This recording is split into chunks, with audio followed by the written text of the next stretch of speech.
안녕하세요, 조은수입니다. 진짜 오랜만에 야외 영상을 찍으러 나왔는데 마지막 야외 영상 찍었던 게 지난 겨울에 눈 오는 날 강아지 데리고 나와서 같이 걸으면서 개고생, 타인의 개고생 유튜브 보면 안 되는 이유, 그 영상을 마지막으로 야외 영상 되게 오랜만에 찍는 것 같아요.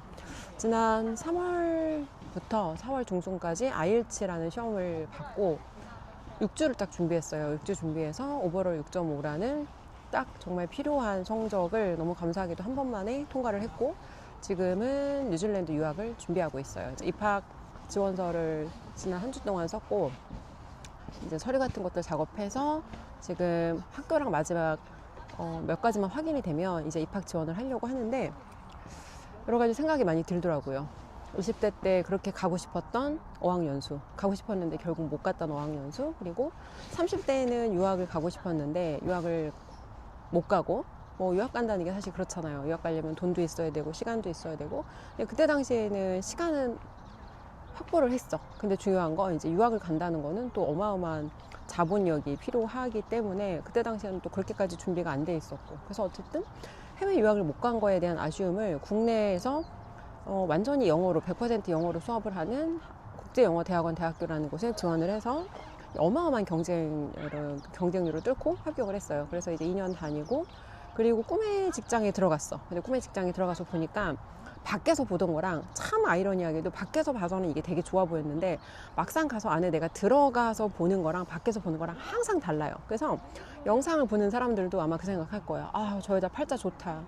이렇게 평일에 나가서, 평일인지 주말인지 아무튼 나가서 야외에서 영상 찍고 있는 저 여자를 보면 저 여자 팔자가 되게 좋아 보일 거란 말이야. 근데 막상 안에 들어와서 이 영상을 찍는 사람의 느낌과 이걸 밖에서 보는 사람은 다르거든. 무슨 얘기냐면, 여기 지금 안 보일 거예요. 근데 이 꽃가루 엄청 날려. 꽃가루 엄청 날리고, 그리고 햇볕은 따사로운데 바람이 차. 또 약간 이런 식으로 내가 남의 인생을 구경하는 거랑 내가 그 안에 들어가서 내가 그 인생을 살아보는 건 다르단 말이야. 근데 항상 사람들의 인생이 자기 인생에 대해서 여러 가지 아쉬운 생각이 드는 이유가 뭔가 보면 남이 사는 걸 보면, 특히나 이제 SNS나 유튜브 같은 거 좀 너무 발달해 있다 보니까 이걸로 남의 인생을 보면, 아, 저 사람 인생은 되게 좋아 보이고 저 사람 인생은 되게 뭔가 잘 돼 보이고 나만 이렇게 힘든 것 같아. 그게 아마 모든 사람들의, 요즘 대부분 사람들의 생각일 거예요. 그래서 특히나 요즘에는 유튜브에 나와갖고 뭐 이거에서 돈 벌었어요, 뭐 이런 자랑질하는 사람도 너무 많다 보니까 내 인생만 이렇게 좆되고 있는 것 같고 내 인생만 이렇게 안 풀리는 것 같고, 그리고 또 한 가지 되게 아이러니한 건 지금 이 시점에 내 인생이 잘 안 풀려, 안 좋아. 그러면 우리한테는 그런 편향이 있어. 앞으로 내 인생이 영원히 이렇게 안 풀릴 것 같아. 그리고 또 반대로 내가 지금 좀 잘 나가, 돈을 좀 벌고 내가 뭔가 좀 사람들한테 인정도 받아. 그러면 이게 또 영원할 것 같아. 근데 확실한 거 한 가지는 우리 인생에 영원한 건 없다. 그리고 남의 인생을 구경하면 구경할수록 내 인생이 찌질해 보이고 내 인생이 힘들어 보일 거다. 근데 안에 들어가서 그 사람의 인생을 직접 살아보면 걔도 걔 나름대로 고충이 있거든. 각자 사람마다 자기 삶에는 어떤 문제의 색깔과 문제의 성격과 문제의 정의와, 그리고 내가 문제를 해결하는 방법이 다를 뿐이지, 우리 모두 각자의 삶에는 자기 나름대로 각자만의 어려움이든 각자만의 어떤 나름대로 그 해결해야 되는 그 과제들이 있다는 거. 근데 남의 인생을 보면 남의 인생은 다 좋아 보여. 내 인생만 이래 보이고. 그래서 뭘 말하고 싶은 거냐, 진짜 우리가 인생을 잘 산다는 거는 자기가 가지고 있는 자기 자원들의 가치를 알아야 되거든. 이런 거예요. 내가 이번에 입학 지원서를 쓰려고 자소서를 준비하다 보니까 30대 내가 대학원 입학할 때는 나한테 자원이 너무 없었어. 왜 그랬냐 보면은 그때 내 인생에 별로 경험이 없었거든. 그래서 자원이 없는 상태에서 그 자원을 막 끌어다가 자소서를 쓰려니 힘든 거야. 그리고 졸업하고 나서 학업 계획이 뭐냐고 물어보는데 졸업하고 나서까지 생각할 사실은 여유가 없거든. 근데 그래도 뭔가 내가 쥐어짜서 생각을 펼쳐야 되니까 그때 내가 3가지 정도 아이디어를 냈던 것 같아요. 첫 번째는 영어 교육 전문 기업에서 교재 개발하는 일을 하고 싶다. 두 번째는 해외 박사를 할 거다. 그리고 3번째가 대학에서 강의할 거다. 이게 그때 내가 3가지 계획을 세웠던 건데, 근데 항상 재밌는 건 인생은 우리가 계획한 대로 안 된다. 내가 이렇게 해야지라고 마음 먹고 계획하고 의도한다 해도 내 뜻대로 되는 것보다 내 뜻대로 안 되는 일이 인생에 훨씬 많다는 거. 이걸 그냥 우리가 기정사실화하고 받아들이고 살아야 된다는 거. 그래서 결과적으로 그 대학원을 졸업하고 3가지 중에 내가 2가지는 이뤘어. 뭐 예를 들어 내가 원하던 목표하던 기업에 취업을 해서 영어 교육 기업에서, 근데 거기서 교재를 개발하는 일을 하진 못했어. 근데 교육 분야에 들어가서 교육업의 교육팀에서 근무를 했고, 그리고 또 한 가지는 해외 대학에 내가 박사를 그때 하겠다고 했는데 이런 거예요. 하고 싶은 거랑 내가 그걸 막상 할 수 있는 건 달라. 석사를 하기 전에는 2년 공부하고 박사까지 이어서 가야지 했는데, 물론 돈에 대한 계획 같은 거는 뭐 그런 건 클리어하지 않았지만 그래도 그게 내 그때 하고 싶은 목적과 의도였단 말이야. 근데 2년의 석사를 마치고 나니까 딱 내가 내린 결론은, 아, 이런 아카데믹한 공부가 생각보다 나랑 안 맞구나. 근데 교수가 된다는 건 이런 지루한 걸 계속 견뎌내는 그 과정이, 교수가 되는 과정은 바로 이런 거구나를 들어가서 보니까 안 거예요. 그래서 들어가서 보니까 어떻게 됐어? 처음에 하고 싶었고 하려고 했는데 막상 내가 그 안에 들어가서 보니까 내 상태가 이걸 할 수 없는 상태구나를 깨달은 거야. 그럼 어떡해?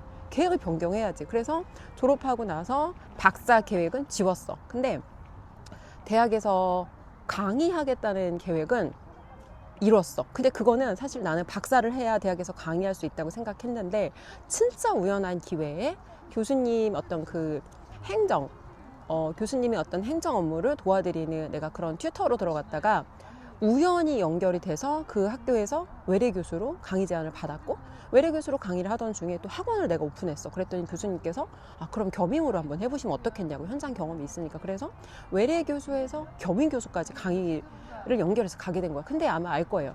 대학 강의를 한다는 게, 강의 자리 하나를 얻는다는 게 박사가 있어도 쉽지가 않거든. 그리고 내가 강의했던 학교가 꽤 좋은 학교란 말이야. 그래서 그 학교에 들어갔는데 정말 거기 내 실력과 정말 내가 그 열심히 했던 노력만으로 들어갔냐? 그렇지 않다고. 인생에는 생각보다 운이라는 영역이 되게 큰데, 많은 사람들이 자기가 뭔가를 이루고 나서 이게 운이었구나를 잘 깨닫지 못한다는 거. 근데 중요한 건, 그럼 운을 만나려면 어떻게 해야 돼? 운을 만나려면 점을 찍어야 돼. 예를 들어 시간을 되돌려서 내가 그 대학원 다닐 때 공부가 난 너무 중요하니까 공부를 하는 것만으로 내가 집중해서 뭔가 외부 활동의 그런 기회를 내가 트라이하지 않았다면 교수님과 연결될 수 없었을 거고, 그러면 나한테 대학 교수라는, 심지어 그 학교에서 박사 학위가 없이 강의한 사람은 나밖에 없어. 그 정도로 그게 사실은 되게 극단적으로 이례적인 일이라는 거야. 근데 내가 그때 또 여러 가지 운대가 맞아 떨어졌던 게, 이전에 보여드렸던 성실함이 있었고 또 내 학원이라는 비즈니스가 있으니까 현장 경험에 대한 또 그런 부분을 인정받아서 강의를 하게 된 거라는 거야. 그래서 항상 우리가 중요한 건, 밖에서 생각했을 때는 이게 내가 원하는 건지 원하지 않는 건지 알 수가 없다는 거. 근데 내 유튜브 채널을 보면 많은 사람들이 막 이런 얘기를 해. 막 내가 자기가 원하는 삶을 살아야 된다, 자기가 원하는 삶을 뭐 찾고 살아야 된다는 얘기를 하면, 이런 댓글 다는 사람이 있어. 가장 답답한 사람들인데 지가 원하는 삶에 대해 생각해 보겠대. 제일 병신 같은 소리라고. 아니, 네가 원하는 삶에 대해 네가 생각한다고, 생각하는 걸로 네가 원하는지 안 원하는지 그걸 알 수 있어? 해보지 않으면 알 수 없다고. 네가 들어가서 경험을 해봤을 때 해야겠다 하지 말아야겠다를 남들이 아무리 너를 설득해도 네가 스스로 너한테 설득될 수밖에 없게 경험을 하고 나면 그게 정리가 된다고. 근데 사람들은 이런 거야. 해보지도 않고 생각만 해. 이걸 내가 해야 될까 말아야 될까, 해야 될까 말아야 될까를 고민하는 그 시간이면 그냥 들어가서 경험하고 사실은 털고 나올 수 있어. 근데 많은 사람들이 밖에서 생각하고 밖에서 그게 거기에 대한 준비가 완벽해질 때까지 시작을 위한 준비하는데 너무 많은 시간을 쓴다는 거. 이게 되게 답답한 거야. 근데 나도 예전에 그러고 살았고, 근데 그렇게 하는 게 맞다고 생각했어. 왜? 세상이 우리한테 알려준 방식은 준비해야 되고 열심히 해야 되고 잘해야 되고, 근데 그렇지 않다고. 막상 내가 준비했는데 안에 들어가서 보잖아? 준비를 했어도 안에 들어가서 보면 내가 형편없구나를 깨달아. 근데 어차피 형편없을 거면 빨리, 어차피 인생이라는 게 우리가 뭘 계획해도 우리 뜻대로, 우리 계획대로 안 된다고. 그러니까 계획하고 그거를 위해서 준비하는 데 시간을 보내지 말고 그냥 빨리 들어가서 차라리 그 안에서 내 주제 파악을 하고 내 꼬라지를 보고 내 현실을 보는 게 훨씬 더 지혜롭고 현명한 방식이다. 뭔가를 내가 경험해보지 않으면 이상에 꽉 차서 내가 이걸 하면 이렇게 되겠지라는 그 상상의 이상의 망상으로 사는데, 나이를 먹었는데 내가 경험치가 없어. 그러면 그게 위험하다고. 왜? 현실이 어떻게 기능하는지 현실을 볼 수가 없다고. 현실을 어떻게 기능하는지를 보려면 현실에 들어가서 내가 직접 해봐야 돼. 남이 이렇게 해서 성공했다더라 듣는 거랑 막상 내가 작은 일 하나를 내 힘으로 해내는 건 완전히 다른 알고리즘이라고. 영상이 화면이 갑자기 바뀌었어. 그죠? 앞에서 영상을 다 찍었어. 심지어 유튜브 채널에 업로드까지 했어. 그리고 이제 돌아오는 길에 영상을 확인하는데 쭉 잘 진행되다가 영상이 마이크가 툭 끊어졌어. 갑자기 중간에. 이미 유튜브 영상 업로드는 됐어. 어떻게 해야 될까? 잠깐 고민을 했지. 근데 어차피 내가 오늘 말하려던 주 의도가 인생이라는 거 우리 계획대로 안 된다. 그러니까 뭔가 계획하고 막 뭘 잘하려고 준비하지 말고 그냥 해라. 이게 오늘의 내 메시지였잖아. 근데 하필 오늘 이런 사고가 일어나는 바람에, 마이크 사고가 일어나는 바람에 내가 오늘 현장에서 그걸 보여준 거야. 영상을 다 찍어서 업로드까지 했는데 마이크 문제가 생겼어. 그러면 현실적으로 소리가 안 들리는 영상 그대로 업로드할 수는 없지. 그지? 그럼 어떻게 해야 돼? 뒷부분은 그냥 내가 새로 연결해서 현장을 보여주는 거지. 뭘 의도해도 어차피 우리 인생은 우리 의도대로 우리 계획대로 되는 일보다 그렇지 않은 일이 훨씬 많다고. 근데 문제는 그럼 뭐 해야 돼? 내가 유연성이 있는 사람이 돼야 돼. 그죠? 내가 유연성이 있는 사람이 되려면 예를 들어 내가 완벽주의자적인 성향이 있었어. 내 옛날 원래대로. 그러면 다시 돌아가서 그 자리에서 다시 카메라 세팅하고 마이크 확인하고 이렇게 영상을 찍었을 거야. 근데 그렇게 물론 찍어도 되지만 오늘 내가 이 현장을 보여주는 게 영상을 보는 사람들한테 훨씬 더 생동감 있지 않겠냐고.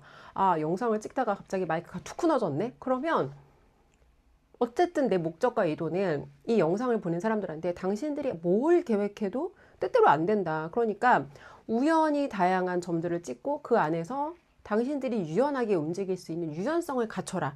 이런 유연성을 갖출 수 있는 힘이 사실은 창의력이거든. 근데 뭔가 창의력이라고 하면 거창하게 뭔가를 어디 가서 배우고 뭔가 책을 읽고 누가 이론을 알려주면 그 이론을 따라해보면서 얻어지는 게 창의력이 아니라고. 그냥 창의력이라는 건 내가 문제를 많이 겪어봐야 돼. 문제를 많이 겪어보고 심지어 막 문제에 당해보기도 하고 그런 내 힘으로 생각했을 때 거의 불가능해 보이는 문제를 많이 풀면 풀수록 문제 해결력이 높아지는 거다. 이게 창의력이다. 그리고 되게 중요한 게 자꾸 우리는 남의 인생을 끼웃거려. 그죠?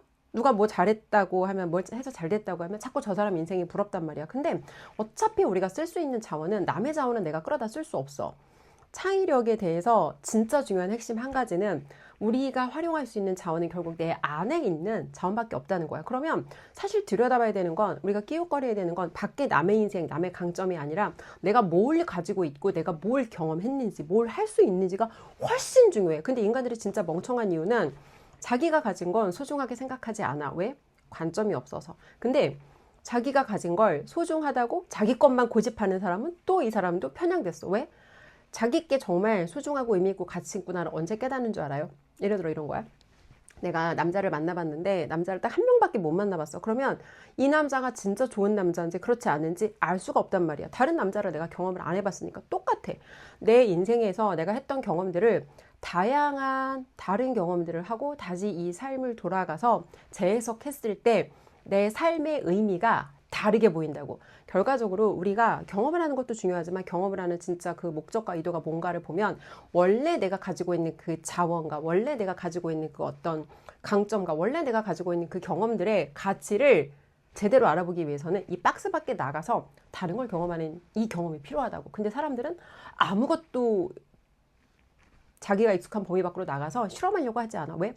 불편하고 싶지 않거든. 그렇게까지 안 해도 내가 오늘 하루를 살아가는데 아무 문제가 없거든. 근데 우리 인생은 내가 무언가 새로움을 찾지 않으면 새로움을 찾지 않는다는 건 고여있다고, 고여있다는 거고, 고여있다는 건 썩어 들어간다는 거예요. 내 정신이 썩어 들어가고 내 영혼이 썩어 들어가고. 그래서 결과적으로 우리가 점을 찍는 것도 중요하지만 새로운 점을 찍어야 하기도 하지만 중요한 건 새로운 점을 찍는 목적과 의도는 원래 가지고 있던 것들의 가치를 알아보기 위해서 이 점이 필요한 거고 옛날의 점과 새로운 점을 연결하는 이 힘이 창의력이라고. 이게 있어야 돈을 벌고 이게 있어야 우리가 그 진짜 내가 원하는 게 뭔지 그걸 찾아갈 수 있는 이 도미노들을 놓을 수 있다고. 근데 봐봐요. 우리가 원하는 거 진짜 간단하지 않아요? 우리가 원하는 건 아주 심플해. 우리는 누구나 자유를 원해. 다만 그 자유라는 걸 가만히 앉아서 방구석에서 내가 가만히 이 자유를 지키려고 노력하지 않아도 누가 나한테 주는 게 자유가 아니란 말이에요. 예를 들어서 내 우선순위 기준과 가치가 명확해. 그래서 내가 금전적으로 이득이 될지라도 이게 내 자유를 박탈하고 이게 내 자유를 파괴한다면 절대 그런 일은 하지 않는다는 이 우선순위 가치, 우선순위 기준이 명확해야 되는데 사람들은 입으로는 자유를 원한대. 근데 막상 걔 하는 꼬라지를 보면 돈 되는 일을 하고 돈 되는 일을 하는데 뭐 심지어 자기 영혼을 파는 일도 마다하지 않는다는 거야. 자기 입에서 하는 말하고 자기 행동이 불일치하는 거지. 그럼 사실은 그 사람은 자기가 뭘 원하는지 모르는 거야. 자유를 원한다고 하지만 그 사람은 사실 진짜 원하는 건 그냥 돈의 풍요일 뿐이라는 거. 다시 돌아와서 진짜 내가 원하는 삶이라는 건 방구석에 앉아서 책을 읽는다거나 방구석에 앉아서 생각만 거듭한다고 얻어지지 않는다. 밖에 나가서 원래 나라면 절대 하지 않을 법한 그 무언가를 다양하게 경험하면서 그 경험을 하면서 과거의 내 삶을 다시 돌아봤을 때 과거의 내 삶이 다르게 해석되면서 이것들을 연결하는 힘. 이게 우리가 진짜 원하는 걸 찾아가는 과정이다. 그래서 오늘 내가 얘기하고 싶은 결론은 생각하지 말고 그냥 해라. 이게 진짜 내가 원하는 삶을 실험하지 않고는 찾을 수 없다. 리스크 테이킹 하지 않고 피 흘리기 하지 않고 대가집을 하지 않고 찾을 수 없다. 그리고 당연히 뭔가 원하는 걸 얻어가는 과정에 우리한테 어떤 그런 리소스가 필요해. 왜 내 생각은 너무 작아. 그래서 나보다 더 큰 생각을 하는 멘토들의 생각이라든지 이런 거를 끌어올 수 있는 자원. 근데 사람들이 자기 자신한테 투자하냐고. 근데 우리나라 사람들 진짜 답답한 게 지 어떤 외적인 거를 치장하는 데는데 그렇게 아낌없이 돈을 써. 지가 먹고 싶은 거를 먹는 거라든지 지가 뭐 놀러 가서 주말에 노는 거 이런 거는 아낌없이 투자하면서 진짜 중요한 자기 머리에다는 투자를 안 해. 자기 자신이 돈 버는 도구이고 자기 자신이 돈 버는 비즈니스 수단인데 본인한테 투자를 안 한다고. 생전 책 한 권을 안 읽고 이런 유튜브나 쳐보면서 이런 유튜브를 보면서 인생이 바뀔 거라고 생각해. 이게 망상이지 않냐고. 돌아와서 우리 같은 밑바닥 개미들이 해야 되는 첫 번째 투자는 자기 자신한테 하는 투자고, 그리고 개미들이 할 수 있는 최고의 마케팅은 유튜브다. 유튜브에다 뭘 기록하냐? 내가 경험하고 깨달은 거, 내가 배우고 깨달은 거, 내가 일상을 살아가면서 내가 나와 나누는 그 대화와 내가 발전하고 성장하고 때로는 실패하고 좌절하는 그 모든 과정을 투명하게 기록할 수 있는 내 인생에 내가 어떤 사람이라는 걸 증명할 수 있는 이 정체성 증명의 수단과 도구가 유튜브다. 그래서 밑바닥 개미라면 반드시 누구나 유튜브를 해야 한다. 이게 오늘의 결론이에요. 그래서 뭐든 해라. 뭐든 하고 내가 혼자 뭘 원하는지 조차를 찾지 못하겠어. 그러면 나보다 더 다양하게 실험했던 사람들, 나보다 더 경험치가 많은 사람들, 그리고 나보다 더 자원이 많은 사람들 안에 커뮤니티 들어가서 그냥 푸시를 받으세요. 돈을 안 쓰고 시간을 안 쓰고 뭔가를 얻겠다는 건 되게 비합리적인 생각이야. 그게 본인들 인생이 바뀌지 않는 진짜 이유다. 여기에 대해서 조금 더 자세한 내용, 나는 조금 더 현실적인 도움 받아보고 싶다 하는 사람들은 아래 댓글 한번 눌러봐요.